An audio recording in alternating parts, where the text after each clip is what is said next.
महाधिवक्ता कुठले राज्याचे का? बर, नाही तोडगा सोपं आहे. सरसकट शब्द तुम्ही लावूच नका ना. जर सुप्रीम कोर्टाचं आणि केंद्राचं म्हणणं आहे असं तुमचं म्हणणं आहे, उपसमितीची दोन कायला बडबड करता रे? इकडं काय चाललंय काय नाही, काय भिकार सारखे चाललंय तर तुमच्या अंगात.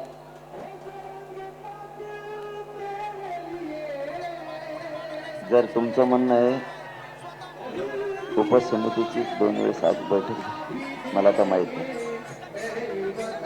तर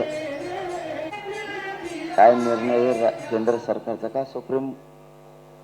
हा, तर सुप्रीम कोर्टाचा सरसकटला प्रॉब्लेम आहे असण्याचं कारण नाही, पण त्याला पर्याय दुसरा पण आहे. तुमच्याकडे 58 लाख नोंदीचा आधार आहे, त्याच आधारावरती मराठा आणि कुणबी एकी JR काढा म्हणतो आपण, त्याच्यावरच बैठक झाली ना आज. मराठा आणि कुणबी एकी याच्यावरच हा JR काढायला 58 लाख नोंदीचा आधार आहे.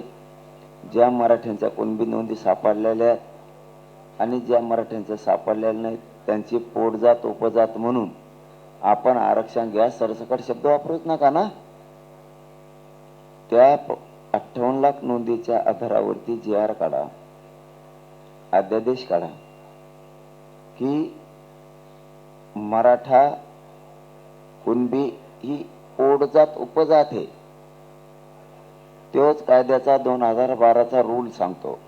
1967 पासून 2001, 2000 आणि त्याच्यानंतर 2012च्या कायद्यानं ओबीसी आरक्षण मजबूत केलं. म्हणजे तुम्ही व्हॅलिड होताय 2012च्या कायद्याला. तुम्हाला व्हॅलिड करायचं असेल, तुम्हाला ओबीसी आरक्षण द्यायचं असेल आणि तुमच्याकडे जर आधार असेल, महत्वाचे 4ही मुद्दे सांगितलेत कारण प्रश्न महत्वाचा होता म्हणून सांगितलं. व्हॅलिड करायला आणि तुम्हाला पोटजात उपजात म्हणून आत घ्यायला 2012च्या कायद्यानुसार 58 लाख नोंदीच्या शिंदे समितीच्या अहवालावरती मराठा आणि कुणबी पोटजात उपजात म्हणून आत घ्या. ज्याला घ्यायचं ती घेईन, ज्याला नाही घ्यायचं ते घेईल. सरसकट म्हणायची गरज नाही.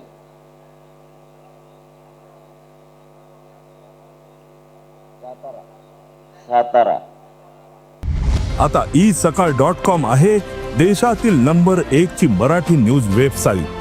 प्रत्येक अपडेटसाठी isakal.com ला नक्की भेट द्या.